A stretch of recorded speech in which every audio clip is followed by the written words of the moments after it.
Banyak orang bermimpi liburan ke luar negeri. Tapi pernah nggak sih kepikiran kalau surga wisata justru di negeri sendiri?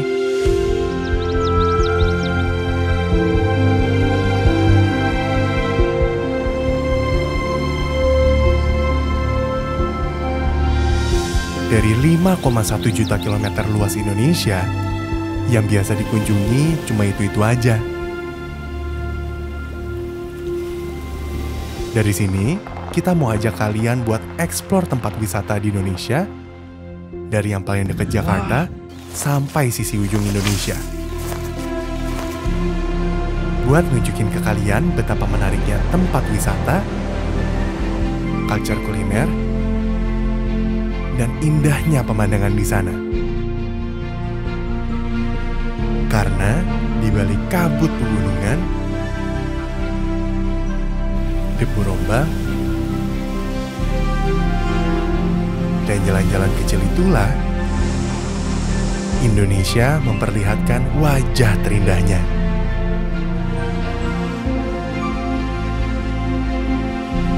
Yang kami rangkum dalam seri dokumenter berjudul Swarga Loka.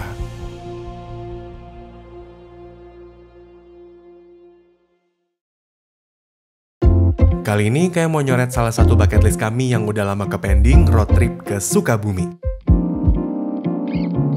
Beberapa bulan yang lalu waktu ke puncak, kami ngeliat rambu di jalan tol yang tulisannya Sukabumi.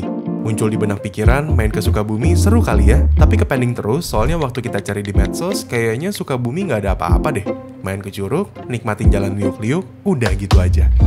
Sampai salah satu video idealis kami ternyata dapat respon positif banget dari kalian semua dan pelaku industri wisata. Akhirnya kayak putusin buat explore dan gali lebih dalam tentang Sukabumi. Kami ambil 3 hari buat main ke Sukabumi, tepatnya di area Ciletuh. Rencananya, hari pertama kita buat santai, nikmatin perjalanan dari Tangerang ke Sukabumi. Hari kedua, kita main ke Curug dan konservasi penyu di Pantai Pangumbahan. Dan hari ketiganya, kayak mau nyantai nikmatin hotel sebelum pulang ke Tangerang. Dari BSD, seharusnya kita jalan jam 8. Iya. Supaya kita bisa mampir dulu ke kota Sukabumi, kita mau makan soto. Tapi ternyata kita jalannya jam 10, soalnya masih ada pekerjaan dari pagi. Nah, dari sini ke hotel, itu kurang lebih sekitar 4-5 jam itu di Ciletuh. Jadi dari BSD ke Ciletuh tuh kurang lebih 4-5 jam. Dari orang hotelnya juga udah kasih kita tips nih. Jadi katanya nggak boleh cuman pasang maps langsung ke hotelnya, karena ada satu jalan pintas yang di maps tuh dipasangnya tertutup gitu loh jalannya. Lagi tutup.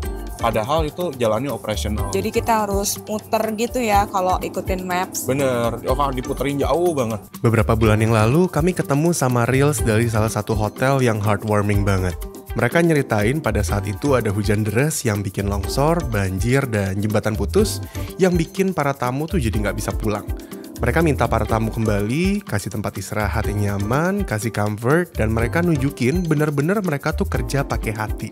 Gue langsung follow karena emang nyentuh hati banget, namanya Laska Hotel and Resort Ciletuh. Sewaktu kami mau main ke Sukabumi, kami jadi inget sama hotel ini dan memutuskan harus nginep di Laska. Beberapa hari sebelum check-in, mereka sudah kasih guide mengenai titik-titik maps yang harus kami pasang supaya bisa cepat sampai di sana, karena di Google Maps masih ada penutupan jalan di jembatan yang sempat putus. Padahal sekarang udah ada jalan alternatifnya di dekat jembatan itu. Sekarang kita belum makan.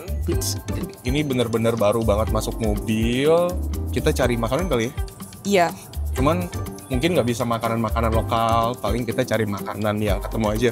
Mungkin di rest area. Yes. See you guys. Kami memutuskan untuk mampir di rest area kilometer 34 buat isi tenaga biar siap menerjang ratusan kilometer perjalanan indah menuju Ciletuh. Sekarang kita udah ada di rest area Sentul. Lucu deh, nama rest areanya tuh Setopan Sentul. Di belakang situ ada kayak meja-meja, terus kan ada payungnya ya. Tulisannya Setopan Sentul.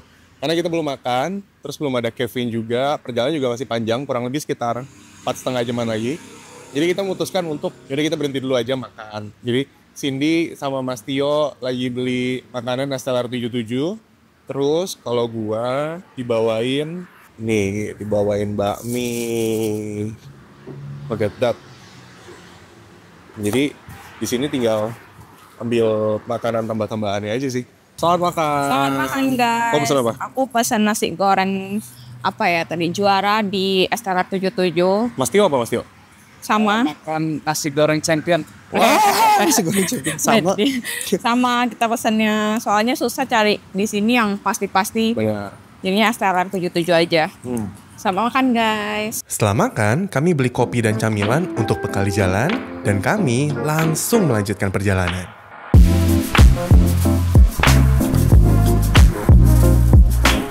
Selama di Tol Bocimi, kami sudah disuguhi pemandangan indah. View-nya bukit-bukit dan didukung sama cuaca yang lagi cerah-cerahnya. Tapi seperti biasa, waktu lagi seru-serunya terbangin drone, cuacanya mood swing dan tiba-tiba hujan. Hujan guys, seperti biasa kalau di jalan tuh hujan ya. Jadi tadi kita habis terbangin drone, tukeran si dia nyetir, terus aku terbangin drone. Cuma tiba-tiba hujan langsung melipir, takut drone-nya kenapa-kenapa. Jangan sampai kita drone-nya kenapa-kenapa lagi ya. Tapi nggak ada footage yang oke di Sukabumi. Ya, tapi seperti biasa ya kalau sampai tujuan biasanya Biasanya kering. Coba kita lihat ya. Tapi ini juga sebenarnya langitnya lihat deh. Kasih lihat. Hijau. Langitnya hijau. Keluar dari Tol Bocimi, kami berhenti sebentar di SPBU Pertamina untuk isi bahan bakar. Karena selebihnya, SPBU akan agak sulit ditemukan. Dan Tol Bocimi ini adalah tol terakhir yang kita lalui untuk ke Ciletuh. Guys, kita udah masuk ke jalan yang kayak rumah-rumah sempit gitu. Ini jalanan sangat seru. Fun fact, aku kan suka nyetir ya. Jadi jalanan yang menyenangkan buat aku, jalan yang liuk-liuk, jalan yang liuk-liuk, naik turun itu sangat seru buat aku. Sedangkan buat Cindy ini kayak menakutkan. Bukan nggak percaya sama orangnya, tapi lebih ya takut aja sebagai manusia, woi. Yes. Nah sekarang kita ada di Jalan Raya Cikidang Pamuruyan. Ini kita menuju ke checkpoint pertama karena kan dari orang hotel tuh udah dikasih nih checkpointnya supaya lama gitu durasi ya. Masalahnya sekarang udah jam 14.30, artinya udah 4,5 jam dari kita jalan dari kantor. Kita belum even sampai ke destinasi pertama. Gila sih, lama banget soalnya berhenti ambil footage kan. Iya, tapi one thing for sure ya, pemandangan di sini sih indah ya buat kita orang-orang kota yang kalau ngeliat hijau-hijau tuh kayak wah, ini bagus banget sih. Karena masih main ke Ciletuh sih. Ini even belum nyampe ke Ciletuhnya loh, gimana ntar nyampe ya? Nah kan kalau David orang kota ya, kalau aku kan orang Bangka ya, udah biasa banget lihat ginian. Apa yang indah sih gitu, indah. Biasa aja. Hijau-hijau, terus jauh-jauh gitu. Tapi ini buat orang kota wajib sih main ke Ciletuh gitu. Yes. Tak lama kemudian, kami disambut hangat oleh pemandangan indah Ciletuh.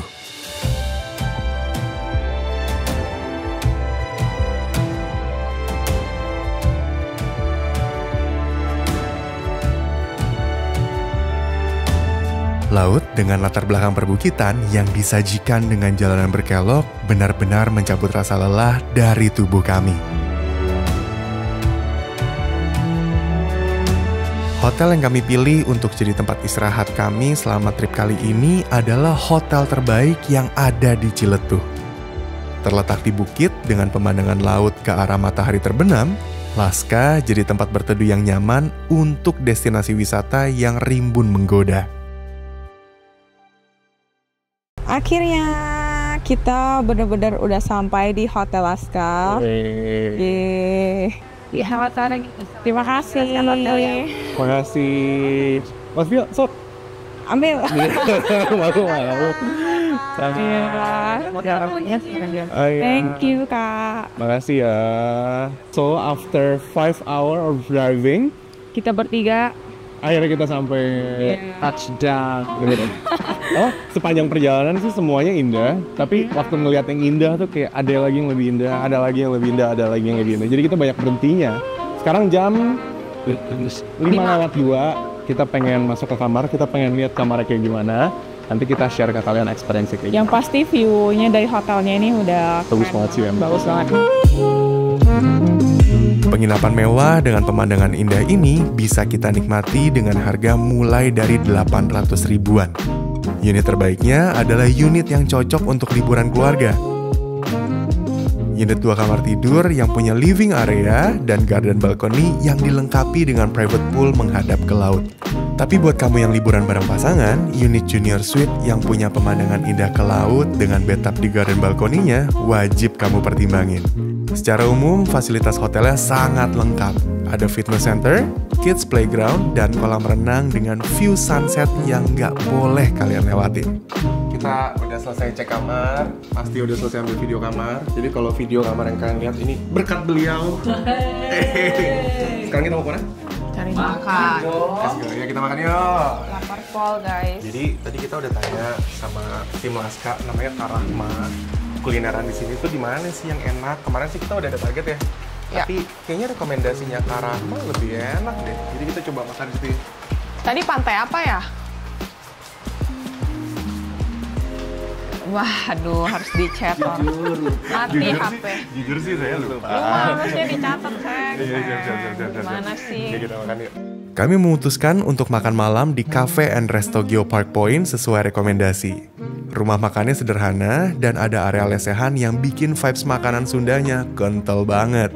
Kami pesan tempe mendoan, ikan bakar, kangkung, udang asam manis, dan cumi goreng tepung. Semuanya fresh, dan mereka benar-benar tahu apa yang mereka lakukan. Masakannya nggak ada yang alot, nggak ada yang amis, jadi kalau kalian main ke sini, wajib cobain makanan mereka. Harga makanan di sini cukup terjangkau. Untuk makan bertiga, kami spend 249.000 atau sekitar 85 ribuan per orang. Setelah itu, kami kembali ke Laska, istirahat nyiapin tenaga buat explore Ciletuh esok hari. Selamat pagi. Jadi hari ini sebelum jalanin hari kita mau breakfast dulu. There's a long day ahead of us. Kalau lagi ramai akan dibuka buffet seperti hotel-hotel pada umumnya. Tapi kalau lagi sepi kayak kita sekarang nih, private banget ya, perginya waktu weekdays. Jadi kita bisa pesan a la carte dan kita pesan apa aja sih? Ada pilihannya beberapa ya. Iya, soto, nasi goreng, egg benedict, kemudian mie goreng. Itu untuk main course. Yes. Ada side dish-nya kayak ini kita disiapin nih. sosis. Ada pastry platter. Ini ada roti tawar, ada almond muffin yang udah dicoel sama Cindy. Terus ada mini croissant sama ada brownies. Croissantnya enak. Aku udah coba soalnya. Oh ya? Terus masih ada omelet, ada sosis, potato wedges, dan di sini juga ada buah-buahan. Selain pemandangannya yang indah menggoda dan staf ramah yang bikin betah, makanan mereka juga unik dan enak yang manjain lidah. Lumer tuh. Agak legit sih kuahnya. Oh iya? Tapi agak manis dikit. Tapi untuk soto-soto di hotel biasanya yang tawar. Ya ini sangat flavorful. Kalau kalian main ke Laska, ini salah satu yang mesti diorder sih. Tau nggak biasanya cara nilai makanan hotel enak atau enggak itu dari nasi gorengnya katanya. Karena basic kan. Karena basic foods. Gimana?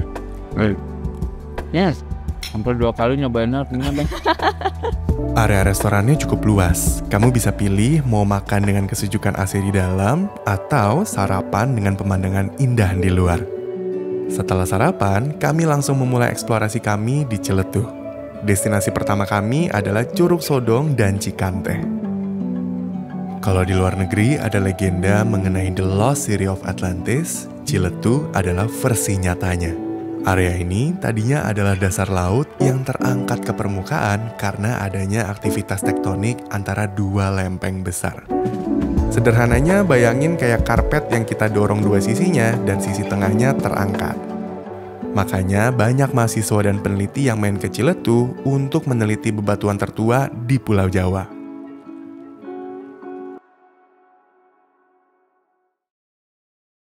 Mendekat ke Curug Sodong, kami disajikan pemandangan sawah dengan air terjun megah sebagai latar belakangnya. Jalan dekat Curug Sodong memang tidak semulus jalanan lainnya.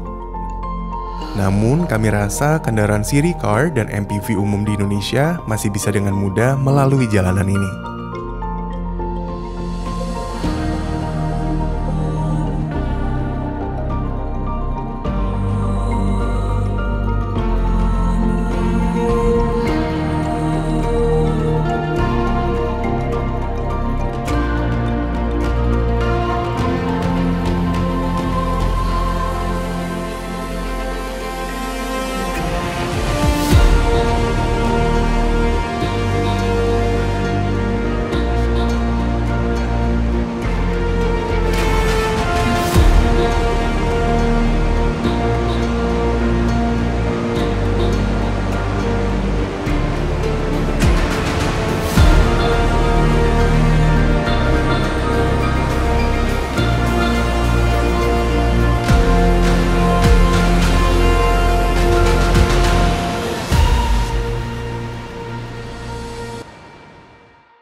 Akhirnya kita nyampe juga. Ini udah kuyup. Salah kita nih sekarang jam berapa yuk? Sekarang jam 12.29, setengah 1. Setengah 1 kita main ke curug. Jadi ini adalah Curug Sodong, curug pertama. Dia jaraknya unik deh. Ini curugnya nih. Ya, ini curugnya. Terus walkway-nya cuma tat ke situ. Parkirannya di belakang sono, deket banget. Jadi kalau misalnya kalian belum pernah hiking, nggak biasa hiking atau kayak malas hikingnya jauh-jauh. Ini sih cocok ya. Ini curugnya ada 2. Yang pertama Curug Sodong yang ini, kemudian ada Curug Cikante. Cikante itu ada di atas sebelah sana kurang lebih. Hikingnya tuh cuman 10 menit, nanti sesuai sama kebutuhan kalian aja. Kalau misalnya di sini cukup ya udah cukup. Kalau misalnya mau naik ke atas ke Cikante itu boleh. Dan di sini surprisingly nggak ada pungli.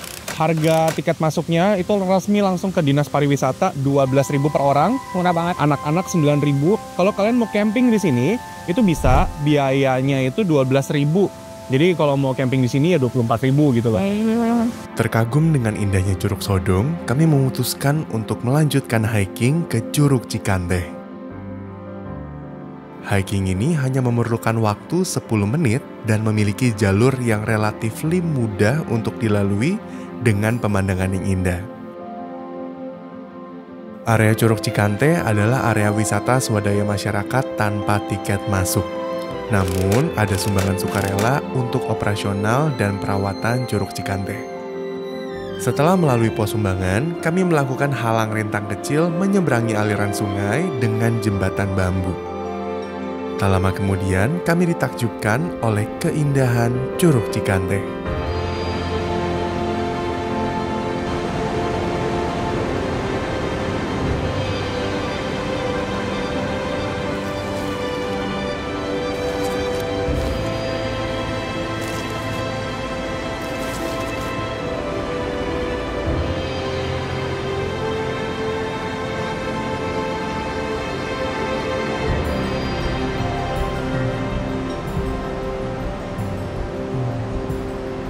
Memang air curug di Ciletu tidak sejernih curug-curug lain. Namun faktanya namanya sendiri sudah menjelaskan. Ciletu terdiri dari 2 kata Sunda. Ci atau cai yang berarti air dan letu yang berarti keruh. Makna tersebut digabung sebagai air keruh dalam bahasa Sunda.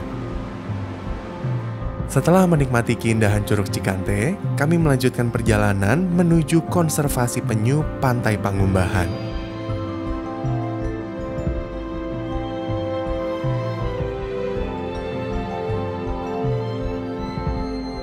Kami menikmati serunya perjalanan hingga akhirnya jalan semakin sempit dan kami sadar bahwa kami tersesat. Melewati jalan off-road yang ekstrim, menanjak curam dengan bebatuan besar, jalan ini kami tempuh selama kurang lebih 3 jam. Sampai akhirnya kami menanyakan kondisi jalan kepada warga setempat. Konservasi penyu? Oh, bisa. Bisa ya? Karena kalau ke sananya lagi mau udah bagus kan? Lega rasanya mendengar bahwa jalan ke depan sudah jauh lebih baik dari jalan yang kami lalui. Kini, kami mengejar waktu berharap bisa tiba sebelum matahari terbenam. Namun sayangnya, kami tiba di konservasi penyu dengan kondisi matahari sudah terbenam. Sedih, kecewa, bercampur putus asa, kami memutuskan untuk mengisi bahan bakar perut yang belum kami isi sejak siang tadi di restoran rekomendasi warga setempat, restoran Tenda Biru Seafood. Tempat makannya sederhana dengan tim yang sangat ramah. Kami pesan ikan bakar, karedok, cumi goreng tepung, dan cah kangkung. Untuk makan di sini, kita perlu menyiapkan budget sekitar 85.000 per orang. Sewaktu makan, tiba-tiba kami dihubungi pihak konservasi penyu, meminta kami untuk secepatnya kembali ke pantai. Kami yang tengah makan langsung meninggalkan makanan kami dan meluncur kembali ke konservasi. Syukurnya, ternyata malam ini terdapat kegiatan penyu bertelur. Padahal sebelumnya kami sudah sangat pesimis, mengingat sewaktu kami datang bukan musim bertelur, dan kalaupun ada yang bertelur, besar kemungkinannya terjadi sewaktu subuh. Yang mana kalau terjadi tidak bisa kami lihat karena kami harus kembali ke hotel. Sewaktu masuk ke area pantai, kami dilarang untuk menyalakan lampu agar tidak menakuti penyu yang ingin bertelur. Sampai pada akhirnya kami tiba di tempat peneluran terjadi. Dengan jantung berdegup kencang, kami sabar menanti informasi lebih lanjut dari staf konservasi. Kami pikir tidak ditemukan penyu. Namun, setelah kami diizinkan dan kami mendekat, kami menemukan penyu hijau yang sangat besar yang sedang bertelur. Setelah selesai bertelur, penyu akan mengubur telur tersebut dengan pasir agar tidak dimakan predator. Setelah itu, penyu akan kembali ke laut. Kini, bagian konservasi untuk bekerja, mengambil telur dan membantu proses penetasan di lingkungan yang aman dan optimal. Telur yang diambil akan dikubur di dalam ruang penetasan dengan kondisi identik dengan kondisi natural yang dilakukan oleh penyu. Biasanya, setiap kali bertelur, para penyu ini bisa menghasilkan 80 hingga 100 butir telur. Namun kali ini, penyu yang beratnya hampir 2 kuintal menghasilkan 129 butir telur. Setelah selesai, dengan hati penuh ucapan syukur, kami memutuskan untuk kembali ke hotel, beristirahat, menyiapkan tenaga, untuk kembali ke konservasi esok hari.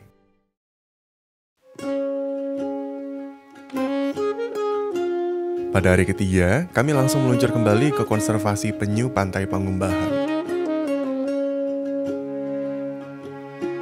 Belajar dari kesalahan, kami mengatur beberapa checkpoint dalam Google Maps untuk menuju ke konservasi penyu Pantai Pangumbahan. Tepatnya melalui Desa Ciemas, Polsek Ciracap, dan konservasi penyu sebagai titik akhir. Kita sekarang udah ada di mana, Seng? Konservasi penyu. Yes, kita udah di pintu masuk. Mas Tio yang ganti nyetir. Jadi setelah perjalanan kurang lebih 2,5 jam dari Pasca, kita udah nyampe di konservasi penyu.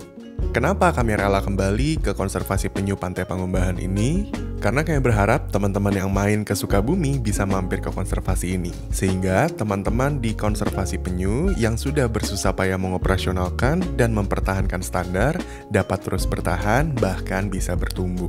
Konservasi Pantai Pangumbahan ini adalah konservasi penyu unggulan di Jawa Barat yang terkenal akan wisata edukatif dan pelepasan tukiknya. Ini ada 14 ekor penyu. Ini sengaja kita pelihara dari mulai dia menetas. Jadi penyu-penyu yang ada di ruang penyu ini sengaja kita pelihara pada saat dia baru menetas, tidak kita lepas ke laut. Tujuannya adalah yang pertama untuk penelitian, untuk ya edukasi, untuk sampel juga ke publik. Jadi kalau misalkan kita memberikan edukasi kepada adik-adik pelajar, mahasiswa, terutama yang masih TK PAUD itu kan kalau ngelihat gambar doang nggak mantep tuh. Oh iya. Iya. Jadi ngelihat langsung ya. Kita ngelihat langsung. Ini kebetulan ini menetas tahun 2008 ini. Wow. Berarti sudah 17 tahun ini usianya. Tahun, udah punya SIM dia kayaknya. Surat izin menyelam. Surat izin menyelam. KTP itu kartu tanda penyu. Konservasi penyu ini punya kawasan seluas 58,4 hektar dan pantai selebar 2,3 km. Kita bisa main di pantai ini, tapi kita nggak bisa main air karena ombaknya yang berbahaya. Harga tiket masuknya juga sangat terjangkau. Kebetulan kita ini sudah ada peraturan daerah ya, peraturan daerah Provinsi Jawa Barat tentang retribusi daerah. Oke. Itu kalau untuk tiket masuk siang hari 10.000 dewasa, 5.000 anak-anak. Oke. Itu yang bisa dilihat apa saja. Di sini ada beberapa kegiatan. Yang pertama ya kita melihat edukasi, ada ruang informasi, ruang pencerahan. Oh yang ini? Iya, untuk mengedukasi. Kemudian nanti kita ada ruang penyu, ada ruang penetasan, juga ada pasir putih. Pasir putih yang sering dikunjungi, yang sering viral itu ya di kita tempatnya. Pantainya ya? Pantainya. Kemudian sore hari sambil menikmati sunset kita bisa mengikuti kegiatan pelepasan tukik. Wow. Pelepasan anak penyu. Itu anak penyu. Kalau ada tukiknya ya hampir setiap hari kita melepas. Kalau lagi musim ya Pak? Iya. Setelah selesai dari konservasi, kami kembali ke Laska untuk mencicipi rasa dan menikmati suasana makan malam di sana sebelum melanjutkan perjalanan pulang ke Tangerang. Kami pesan laksa by Laska, 4 cheese pizza, udang mayonnaise, iga bakar, ayam taliwang, dan tom yum. Makanan Laska ini wajib kalian coba. Favorit kami 4 cheese pizza dan laksa by Laska yang bold tapi comforting. Totalnya, kami menghabiskan 400 ribuan untuk makan bertiga atau sekitar 130 ribuan per orang. Cukup terjangkau untuk makan malam nikmat ala hotel. Kita mau pamit undur diri.